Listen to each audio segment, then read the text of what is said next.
Okay, so now we're recording and the show is yours. Hi, Cynthia. Thanks for having me.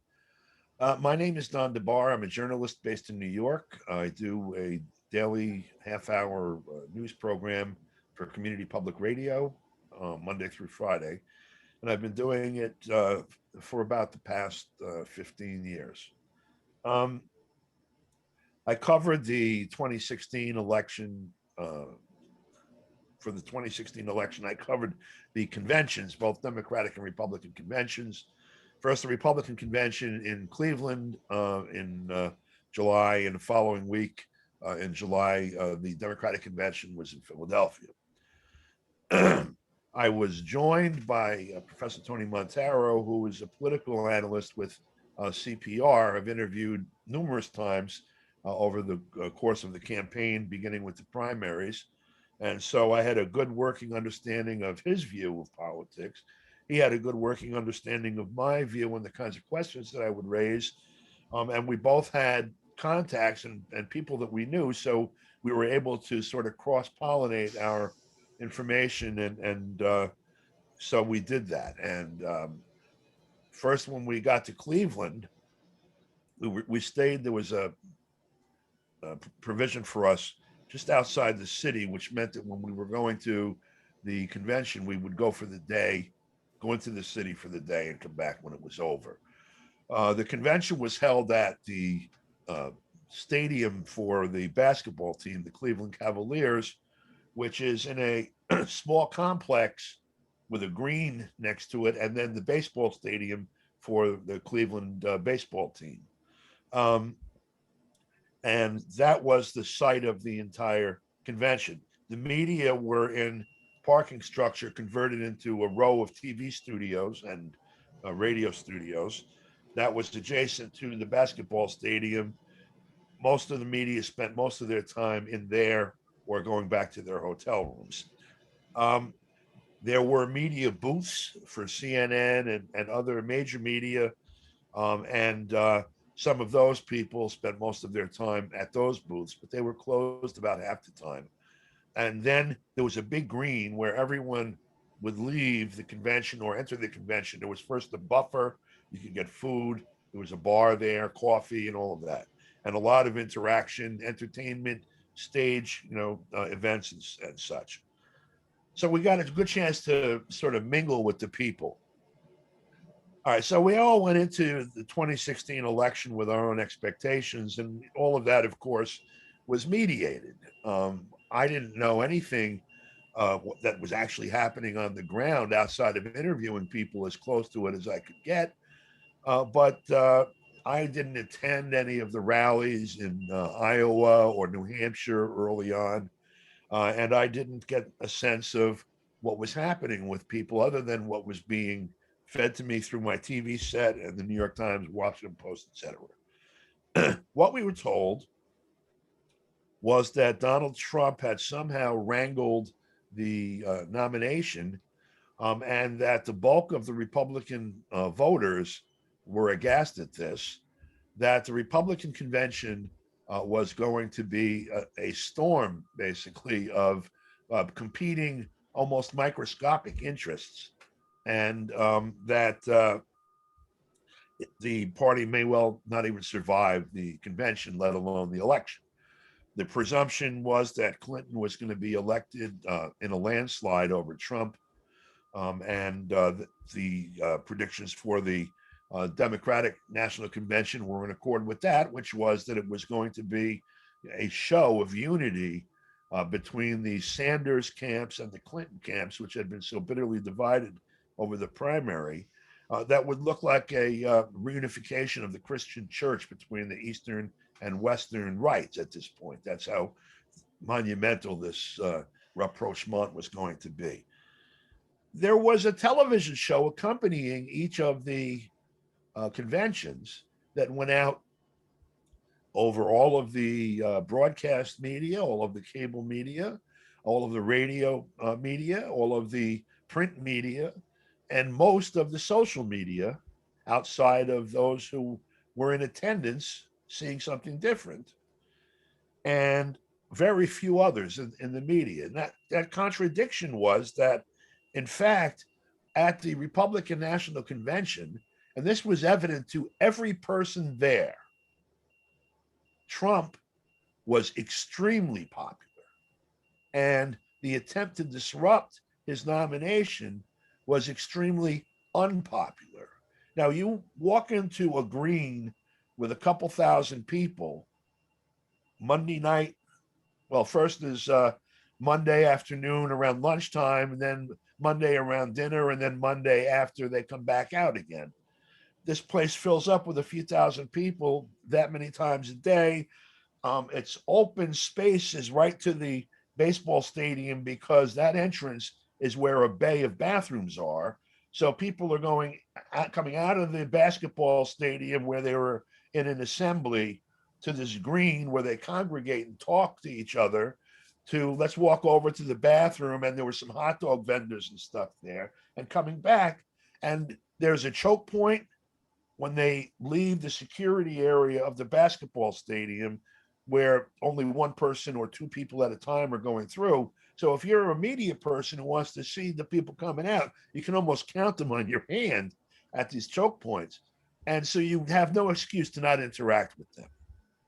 Anyone who even stood 50 feet away from the nearest person understood these people were really happy that Trump was the nominee, and they thought they were actually doing something by being at that convention. They were going to change America. And the things that they were talking about was there was going to be no more war, and they were going to have a job. Those are the two things that were on their minds. Nobody cared about what color anybody was. Nobody cared about what party or ideology or whatever anybody had. Nobody cared about abortion or gay rights or any of that stuff. I asked specific questions of specific people. Don't you understand that Trump is not anti-abortion? And aren't you a Christian fundamentalist voter? That I'm not voting for anyone over abortion. Out of all these people, he said he'd get me a job. And that's why people were there. None of this made the air. What made the air? They went hunting for people with swastikas. There was one guy from the Revolutionary Communist Party, so-called, in New York, who was trying to incite some sort of stuff. There was going to be, let me digress for a minute. There was going to be a big street game.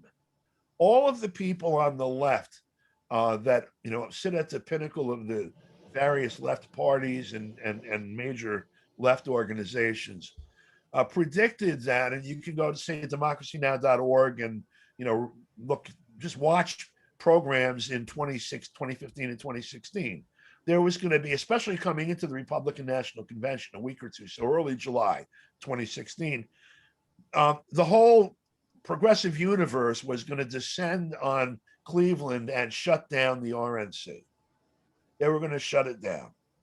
But that didn't show up. None of those people showed up. I saw this on the first day. You can get into a little bit maybe why, but when that didn't happen, the couple of people from out of town that came were looking to ignite something, and they figured, with my revolutionary theory, of course, it just takes a spark. This is a flame waiting to swell. So this one member of the RCP, who apparently is known for doing this, went to light an American flag on fire in front of some people that I guess presumed were Trump supporters. This was supposed to make them become a walking riot, basically, and pummel him in front of the TV cameras or whatever, thereby inciting. I don't know what the thinking was, if there was any thinking. But what ended up happening was he lit himself on fire. There was no provocation. Some people laughed, I guess. Somebody went for a fire extinguisher or called the fire department or whatever. Some people got some marshmallows. I don't know what happened, but there was no incitement of a larger event, and there was no material basis for it there. The people that lived in Cleveland did not have organized Cleveland protests against this. The only person in Cleveland that protested this that I'm aware of was the governor of Ohio, the governor of a state at that time that was so starved for revenue that the Republican National Convention was a major economic event in his state and he boycotted it. So I think when you had a room full of people who were there because of their, precarious economic situation, who are lifting, you see a movement of working people lifting up the two people who said, one in each party, I am going to help you get your job back. The only two people that uttered words even close to that, both rose to the top immediately in the primaries. And they were? Well, Bernie Sanders in the Democratic Party, and Hillary Clinton, and Donald Trump and the Republican Party. And the kicker is that what was being demonstrated here was a movement, of working people uprising in place. You've had about 40 years of official policy, I think, at that point, of just outright impoverishing workers, essentially, as policy, austerity as policy. And no coincidence, since like 1989, 1990, when they started massing troops into Iraq, also of permanent war. So permanent austerity and permanent war, which, I guess the permanent austerity came during Reagan. That was starting to be normalized. They adjusted the employment calculations, all these different things. And the media standard changed between Reagan and Clinton, beginning with his knocking out the fairness doctrine for TV and broadcast media, that being Reagan, and then the TCA in '96, the Telecommunications Act, that allowed the consolidation of the media. The whole sort of situation that existed going into the 2016 election was a condition of normalized poverty for the working class and a state of war, all of which was being pushed through this mighty Wurlitzer, as I've heard you refer to it, and others, that was supposed to tell people you're not hungry and you're not sad that your kid just got blown up over in Iraq. There's a point, I guess, wired into our bodies that no matter how good, or no matter how sweet their tongue is, you can still smell their breath if it's that close. So, and people started to rise up. We saw waves of this, beginning all over the place. Every time, they've been murdering Black people in the United States since the first one set foot in the hemisphere under chain in the 17th century. So that's not really something that inspires an uprising every time it happens. This began happening more and more frequently every time it became apparent that institutional racism was a murderous policy, and the murder being part of the institutional policy. You saw people, joining coalitions like that too, in a broad way that hadn't happened in decades. And you saw also outbreaks, even like in Seattle in 1998, but certainly in 2011 with the Occupy quote unquote movement, again, which, the thing that it illustrated was that the shared pain that existed across the society, was not anesthetized out of existence, that, the spark theory was actually viable just by how rapidly, when the first report of an occupation was forced into the media a few days after it happened, almost immediately all over the country, the same thing was replicated. And there was not infrastructure for that to make it that prevalent. There was infrastructure, but that wasn't what drove it that fast. Those people aren't that good at that game. The soil itself is what made it really incendiary. And that soil is also the soil in which the uprisings in the Republican and Democratic parties took place in 2016, which was that the first counter-narrative candidate that looked remotely viable in either party drew massive support immediately. And that support formed itself into organization. You saw the grassroots financing of those two candidates. That didn't happen because they were the only ones who asked for it. It happened because the people who wanted to contribute for the first time, it was the first time because they didn't like any of these people, the policies that came before, were coming in because a new policy was being proposed, and perhaps by a new face, but a new method of governing. You know, the Professor Tony Montero, Glenn Ford, any of those guys will tell you, and you as a professor, of course, that a revolutionary condition exists when it is impossible to govern in the old ways, and the people will not be governed in the old ways.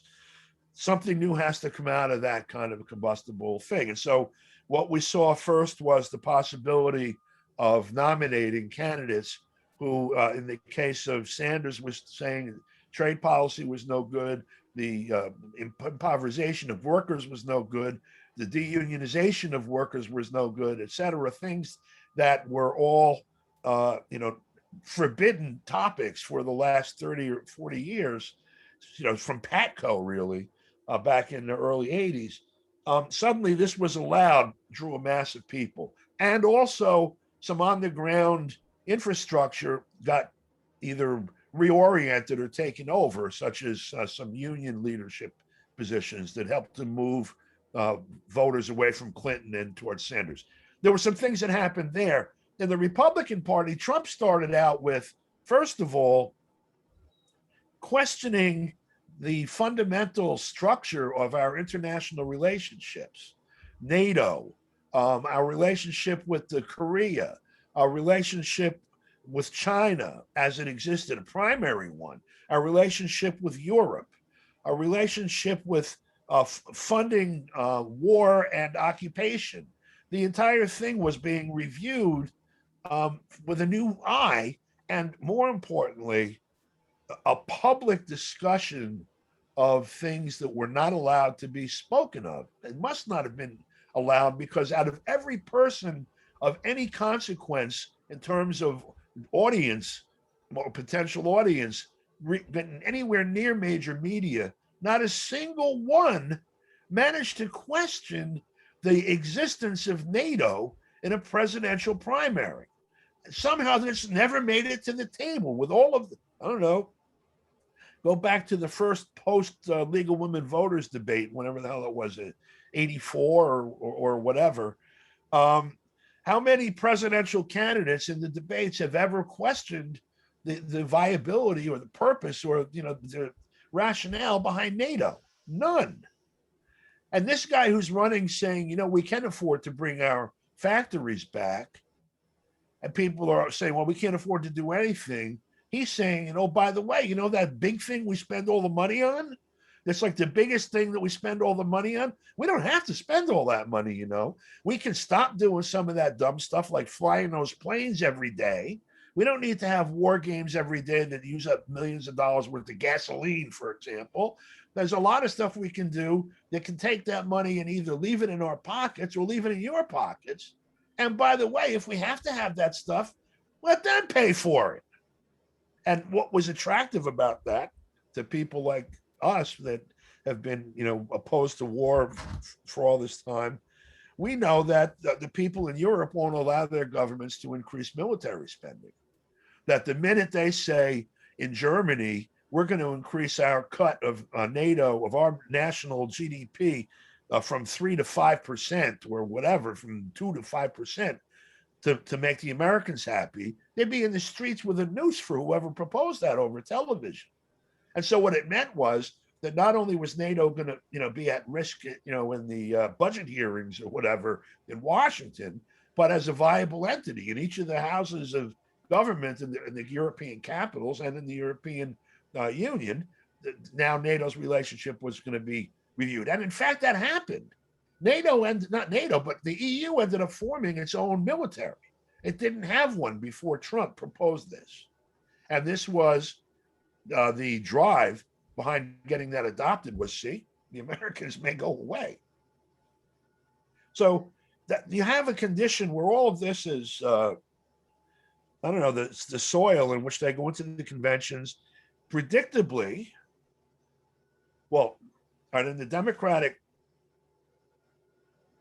process, the Democratic Party's primary process, you had some very obvious voter integrity questions. California, one really big example of that. It took them, I don't remember how many days, weeks maybe, to tally the votes, supposedly. And they were posting on a daily basis. I remember checking back twice a day for the totals, the revised totals. But it was clear to most people that a number of states were outright stolen by the DNC or by some agent of Clinton or the DNC, from, more importantly, stolen from Sanders. And that means really stolen from people among Democratic voters, eligible Democratic voters, who were voting for a different program than the one the Democrats had been doing in bipartisan fashion with the Republicans over the last 40 years. So now I've got a question for you. Yeah. If we fast forward to 2020, we know everything that happened. Maybe if we don't go quite so far, let's fast forward to 2017 when Trump is sworn in and there's this crisis of governance. Could you just speak a minute about what the expectations were and why the expectations weren't met in Trump's, well, during Trump's administration? Um, what we saw developing during the 2016 campaign really was the actual shape of the creature that is in charge of us, the construct, the sort of intelligence agencies, media, politicians among the political class, both the forward ones and the deep ones.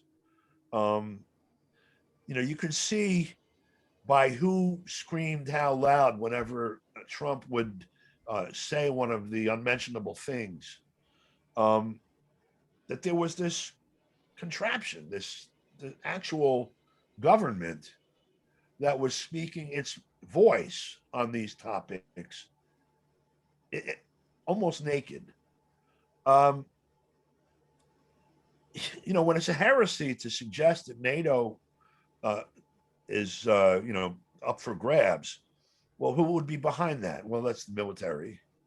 That's the intelligence agencies. That's whoever really runs the world, if it's not those two, because those others exist to serve the interests of those who run the world, presumably. I certainly don't think they exist in opposition to them, because I don't see a battle. And there's almost like a constellation of interests that became visible as a unitary entity almost. So you see, going into the Democratic convention, really the message that had been forming over the course of June and July of 2016 and earlier. Hillary Clinton had made a comment even earlier than that if Trump is elected, it'll be like Christmas in the Kremlin. I think that was the quote she had. They began to point a finger at this rising domestic movement as a product of Russian meddling. In other words, if you go back to the early parts of the civil rights movement, even the union movement before the civil rights movement, every time there's a worker rising in the United States, going back to the Bolshevik Revolution, it's foreign commies and socialists and Russians that are behind it. But this narrative began forming in earnest during the campaign, to the degree that it was weaponized so intensively that during the campaign and into the first months of the presidency, the first year or two of the presidency, the New York Times editorials from time to time not just accused but convicted Trump of treason. The common reference to him among the media was as some agent of Vladimir Putin personally or Russia, and that the whole thing that was happening in the United States was some foreign intervention.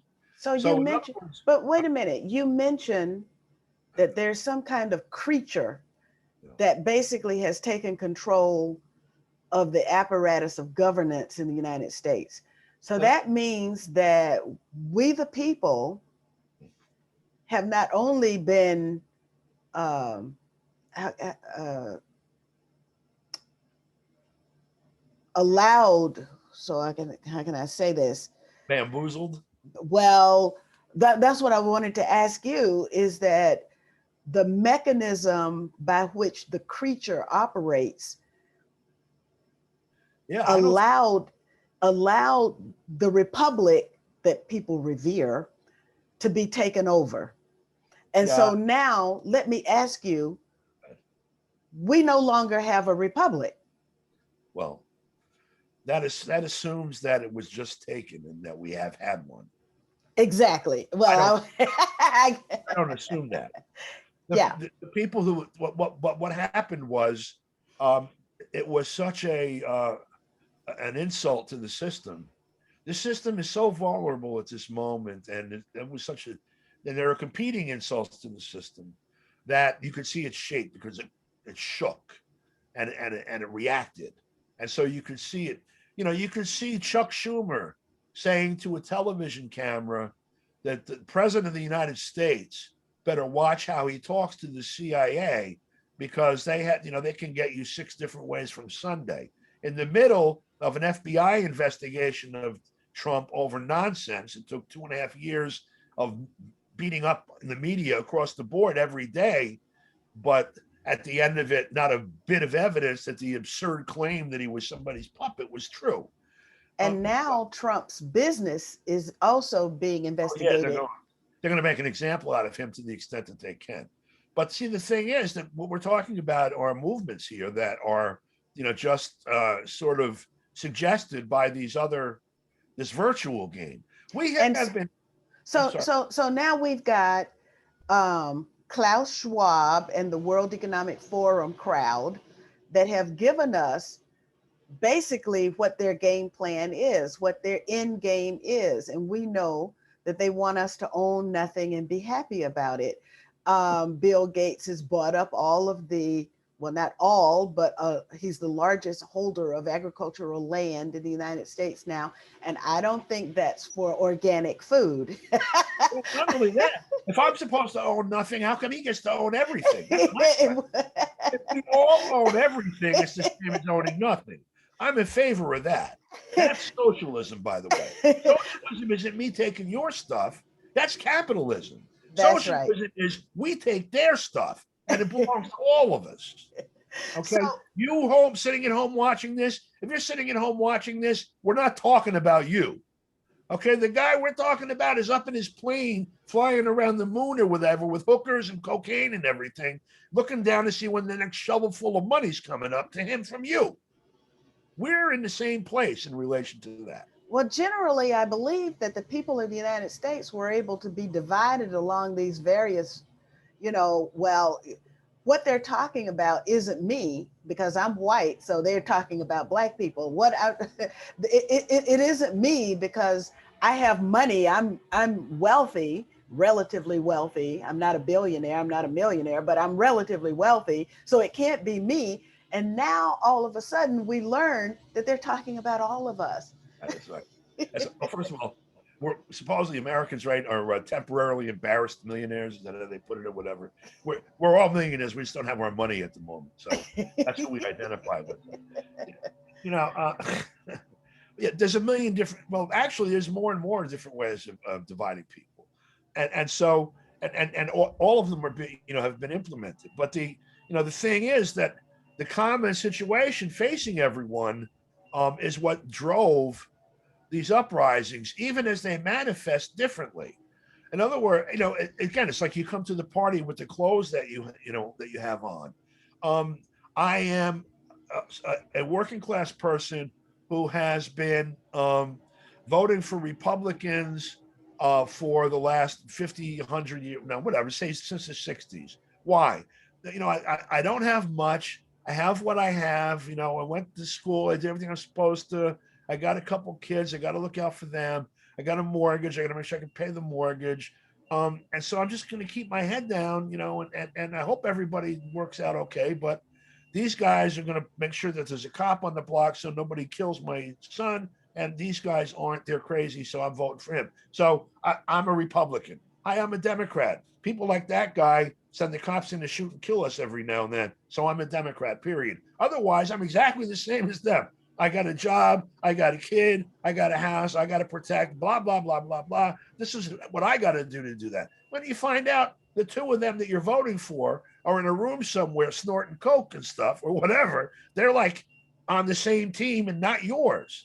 And they're sucking your blood. So what happens? We both get angry and walk out our front door and find out we're both outside yelling, I'm mad as hell, I'm not going to take it anymore. Then you should have a debate then between Trump and Sanders. That's the thing that should have happened next in the 2016 election.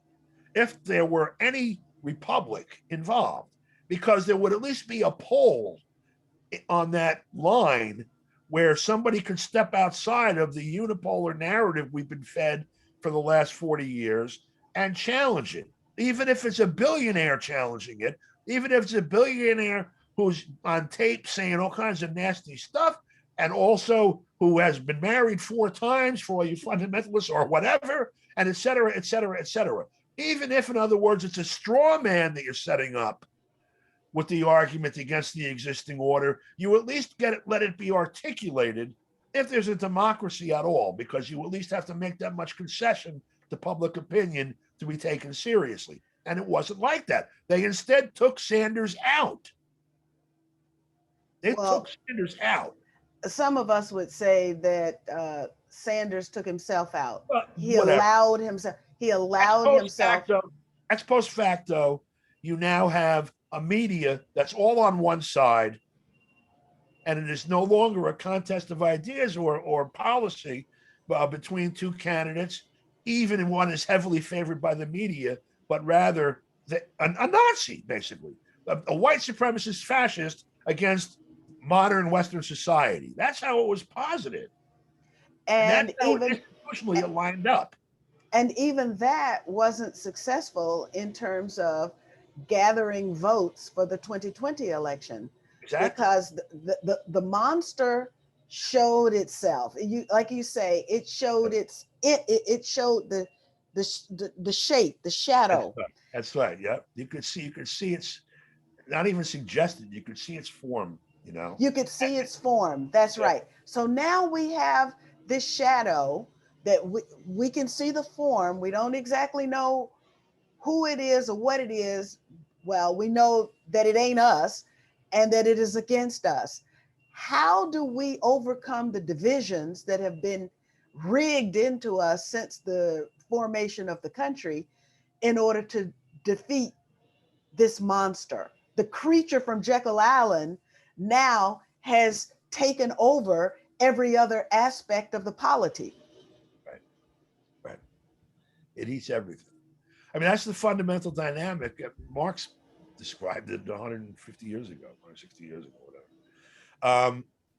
This thing must accumulate and consume everything. The one last element, which is an extremely important one, is this big construct, which is, I guess, the successor to the post-British Empire. In other words, the latest stage of the American Empire, is it's the rising of alternatives, and this has been happening. BRICS, this thing has been trying to be born at least since Bandung in 1953 or whatever. So certainly formally, with announcing this is what we're trying to do is form an alternative not based in that structure. And they've been, the powers that be have been successful in tamping that down in a variety of ways. Some say they killed Hugo Chavez, for example. Certainly they drove Evo Morales from power, and also they bought Lenny Moreno or whatever they did, or owned them, on and on and on, Uruguay and, Kiev and, wherever you want to go. And but it's a dynamic. And in Tanzania, we just had the death. and Ethiopia too, yeah, which is right, and then the ongoing stuff, for example, I'll say Congo because nobody says it. um, and that's been bleeding more blood than the rest of the Yes, whole world that's right. combined for a decade, for a half a Yes, century plus. that's right. I mean, what they were do. I don't want to say it, but I want to say it because it's true. When they did what they did to Lumumba, they were painting a poster to suggest the fate of that country for the next 60, 70 years. That's right. And Congo, of course, is the heart of Africa. So you Yeah, kill the heart, and yeah. Cut yeah, out the heart and eat it. That's basically that's what. right. Yeah. That's right. That's right. But while this is happening, while the rising thing is being deconstructed here, it is also still being constructed at an accelerated rate there. Okay, so no Nicaraguan canal yet, but the Silk Road, the Belt and Road project, chugging right along. That's being built out. That's being, and there's pushback, but the thing is still rising. So anyway, the specific question dealing with the 2020 campaign is as you come in now, the emphasis on the Obama administration in its last couple of years created a strategic partnership between Russia and China by its own Yes. just bumbling, I guess. They were so hungry and so greedy to actually take Russia and China that they decided to forget sequencing it as a strategy and try to go all at once, or at least telecast that that's what they were doing, because they were both encircling with war games, Russia and China, but they were running war games against Russia from the Baltics to the Korean Peninsula, and then started having war games with China in the South China Sea, and then pushed in Ukraine and started pushing the Uyghurs and others, Hong Kong, the whole bit. And so both of them looked to each other saying, when they come for you, they're coming for me next. There's no ambiguity here. So China decided to do a substantial move, and they did the largest business deal in history a couple months after the coup in Ukraine. When the U.S. tried to suffocate Russia with sanctions, China said, we ain't playing that. Here's a $400 billion gas and oil deal. That should tide you over.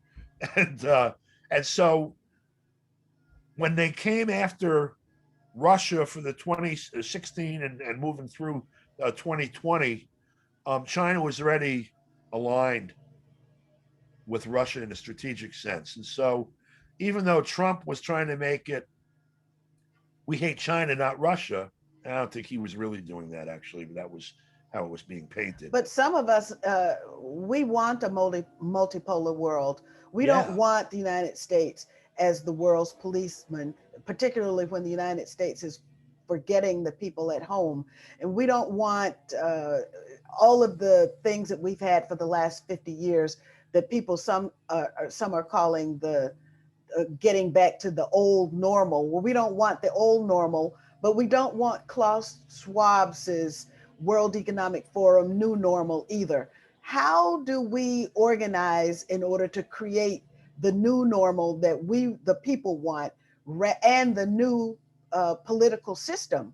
Also, I think we have to admit that if we look at republics around the world, republics end up just like what we have ended up in. Republics end up in kakistocracy. Republics end up with psychopathocracy. And we don't have to go very far away and look at the republic form of government to understand its failures. So now, how do we organize so that we can create the kind of governance structure for us in the United States that is a beacon for the rest of the world, that enshrines our freedom in a meaningful document and in meaningful behavior? I want to say if I knew the answer to that, I'd start a 501c3 and get rich. Um,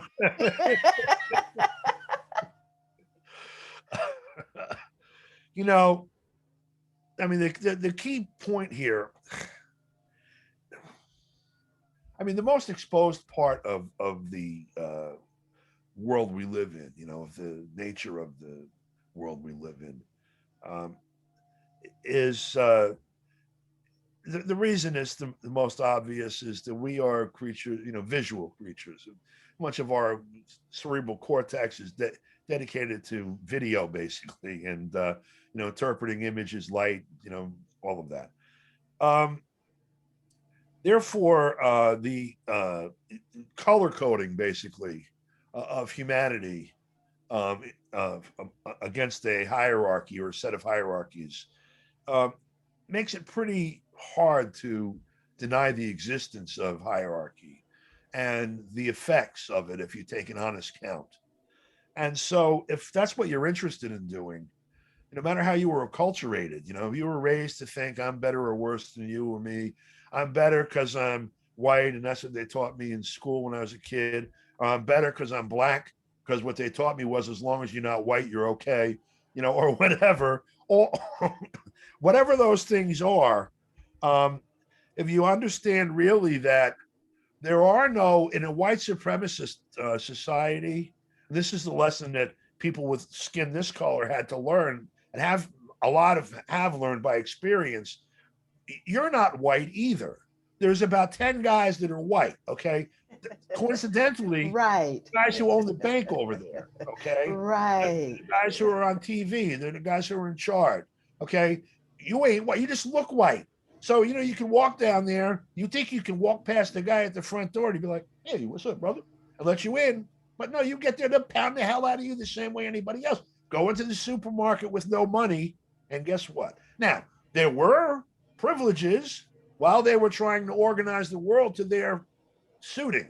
But Yes. they now have aligned the world pretty much with the world that they owned back in Birmingham, Alabama, or whatever, except now the entire globe is getting thumped by some cop with a stick and made to work for no wages, ready to go to jail at a heartbeat, impoverished, living at the edge. Almost the entire world is like that. There's a managerial class that still gets privilege, and if you look at them, that's your faux equality. That's supposed to Mm-hmm. look like to satisfy your visual, a world where anyone can get along. It's a meritocracy. These are the best of every group.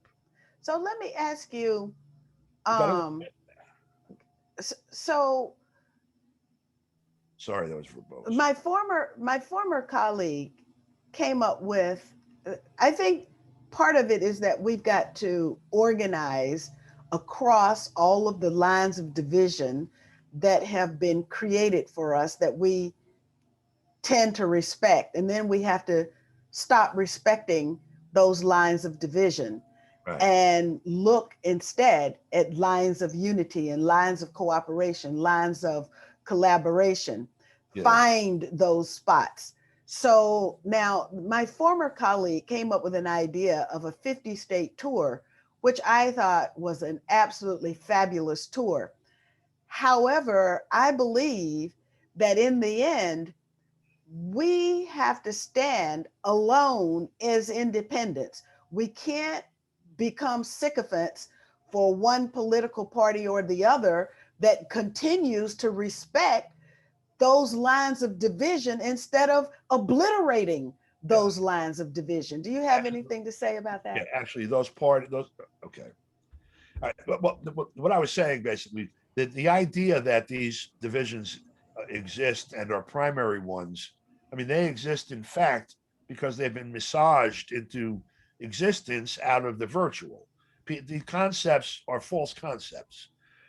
Humanity is no more divided naturally by race or gender or anything else as they are by eye color or hair color or height or weight or whatever.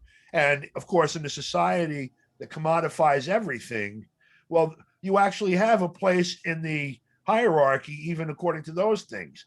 Fat people are ridiculed, and skinny people are ridiculed. And God knows what fat people say about skinny people, and et cetera, et cetera. And all of it. We are being trained by social media, which allows it to happen for the first time, almost at a cellular level, to be divided. In other words, I'm Don DeBar with one R. Okay, I have my own proud history. not like all those Don DeBars with two R's. Okay, they're all pretenders. Some of them follow Trotsky. I don't know. I mean, you have a million different cell. If you look at a TV picture that has little LCDs that light up and form, there's thousands and thousands of millions of them that light up and form a picture. This is what they're doing. They're reducing the entire social landscape to a composite of individual elements that are manipulated into opposing each other or competing with each other. That's right. Rather And than looking at who's typing into the teleprompter and making us display these characters. that's exactly right. So now the final place I want to go is back to this creature, because I love the sort of the metaphor, because it really is the shape of which we now have seen. Unfortunately, we're in the midst of a quote unquote pandemic.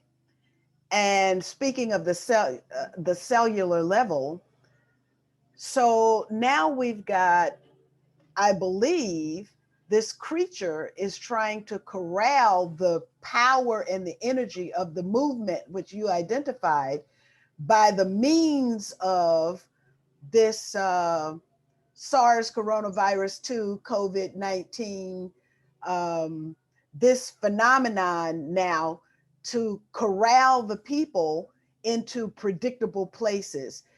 Do you think that we the people, have been successfully corralled by the pandemic into not seeing what we've seen, which is the shape of this creature?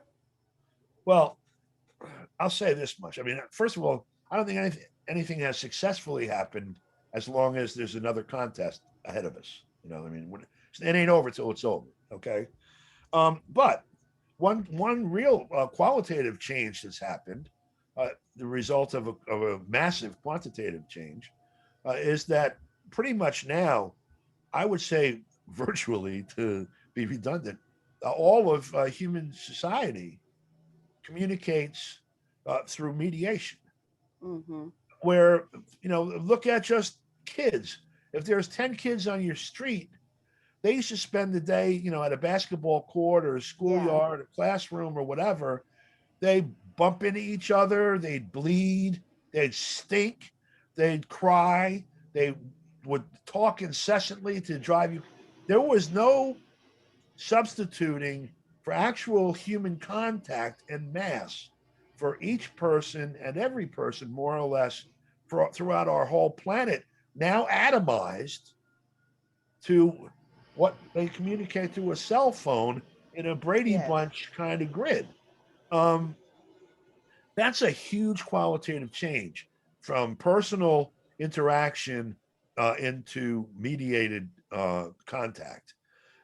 We have I just want to fantasize for a minute to illustrate the tendencies that are already used all the time, actualized all the time. If you upload a video to YouTube, and in the background, there's me talking 3 minutes.